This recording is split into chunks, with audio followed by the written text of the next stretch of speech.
Final call for questions for Robin Lehner. Well, another thing, I was going to address a couple of things here without stepping on anyone's toes or whatnot.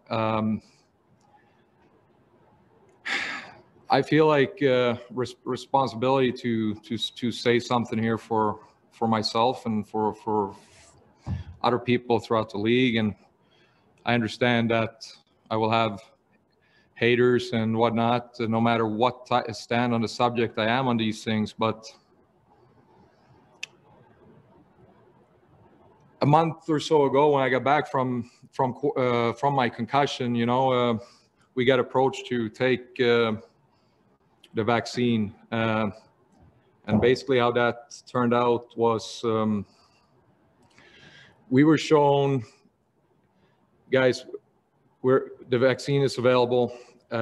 If you take the vaccine, X amount of players, leaders in this team or around the league takes the vaccine, new set of rules are going to come out. We were shown the NBA protocols, promised the NBA protocols to get back some type of normalcy. And I understand my track record. I mean, I talk against COVID. COVID is dangerous, been crazy thing for everyone. But we were approached and promised things to change for our league if we got vaccinated.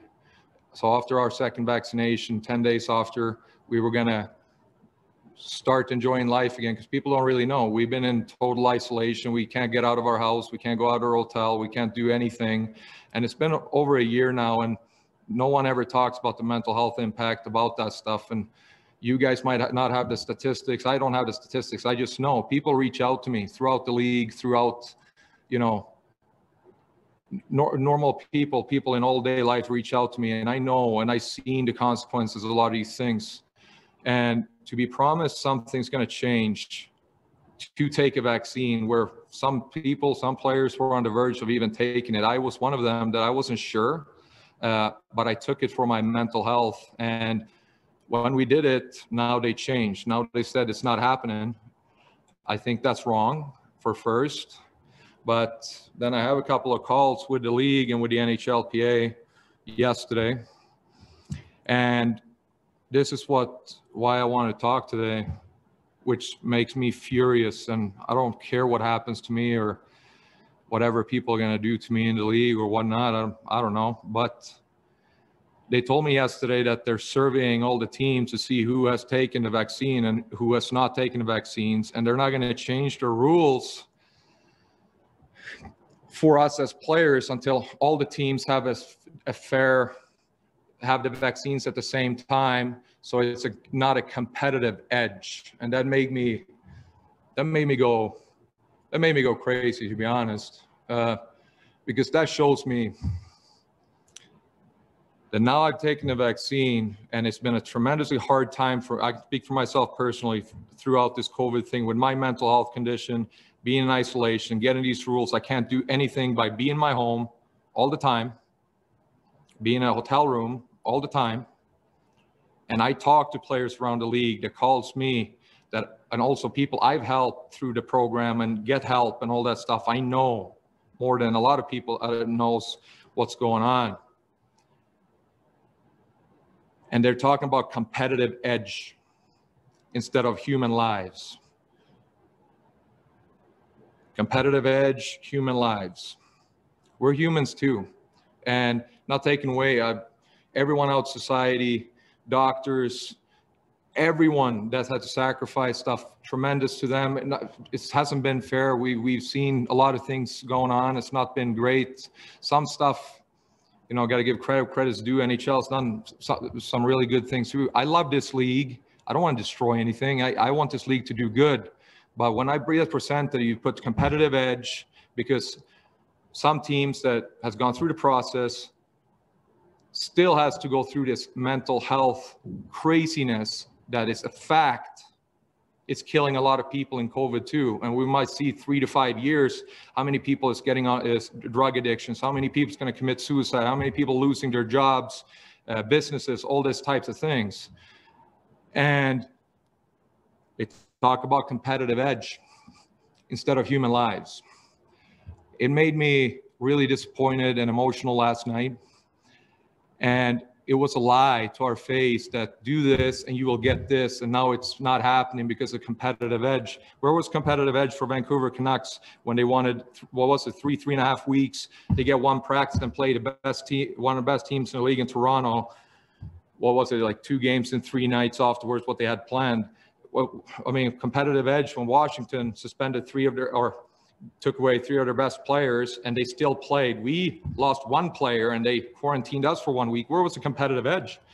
It's the bubbles, you know, bubble in Edmonton was stuck in a courtyard with a Starbucks in our rooms for a long time. And I talked to so many people in a bubble that started experiencing mental health stuff. While in Toronto, they were kayaking, doing all types of things. Don't talk to me about competitive edge. This is human lives, and people are struggling with this stuff a lot in society, and we are humans as everyone else. And so there's a twofold problem for me here. The first one is we get promised something to take something that not necessarily everyone wanted. So that was a lie, blatant lie. Second, to put competitive edge over human lives in terms of going back, and I'm not saying we're going out to a party or whatnot, but we had a meeting when the season started at the beginning of camp that pretty much told us can't go outside of our house, can't do anything, can't go to the grocery store, you can't do nothing on the road, you can take a meal room, go out, sit in your room, don't be with your teammates, don't do this, don't do that. No one thinks about the mental impact. I listened to the interview Miller had the other day, bravely that he was, and everyone picked up on, oh, the COVID, how that impact them, and it was dangerous, all that types of things. But how many people zoned in on when he talked that he's been struggling mentally about this stuff? What does anyone do about that? And don't get me wrong, I've given a lot of credit where credit is due to the league doctors. I owe them part of my life. They've done a lot of great things. This is not on them. This is a league as a whole. This is about liability. Everything is being taken, decisions about liability and how they not can get sued or whatnot instead of the health of the person. And there are people struggling. I know people will say, oh, you're millionaires and this and that, you're crying. What about these guys? We care about that too, man. No matter what people think, this is a society problem, but when government, corporations, NHL, whoever are taking decisions in terms of these irrelevant things like competitive edge over the human being, it's not okay, man. And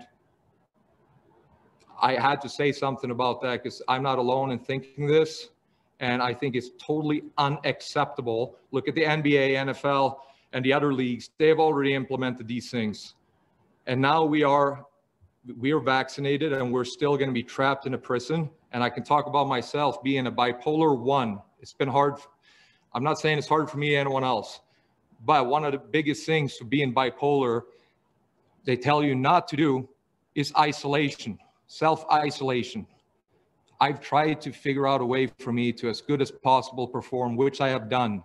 It doesn't mean that I've been doing good personally, and I'm not perfect. It's been hard, but I'm not talking just about myself here. It's for everyone. We have kids. You look at schools, you look at kids' mental health. For Christ's sakes, you see 10, 12, 11-year-olds talking about suicide, committing suicide, all that stuff.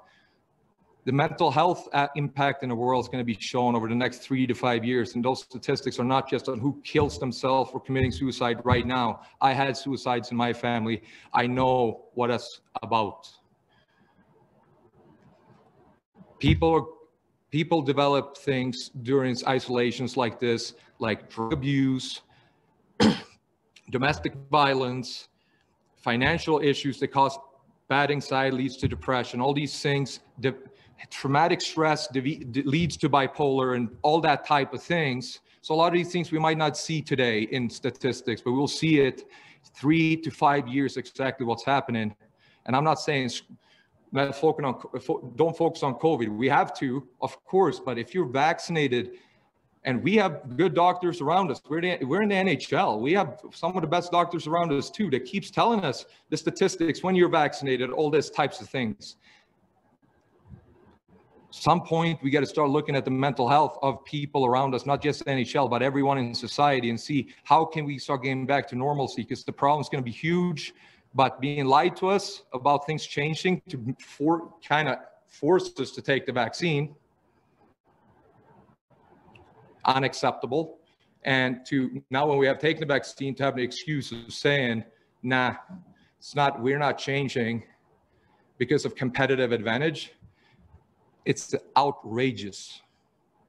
So that's what I had to say today, and thank you for your time. Thanks, Robin. Thanks to all the members of the media on the call as well. That'll conclude the team's morning skate media availability. I'll send out recordings shortly. Thanks, everyone.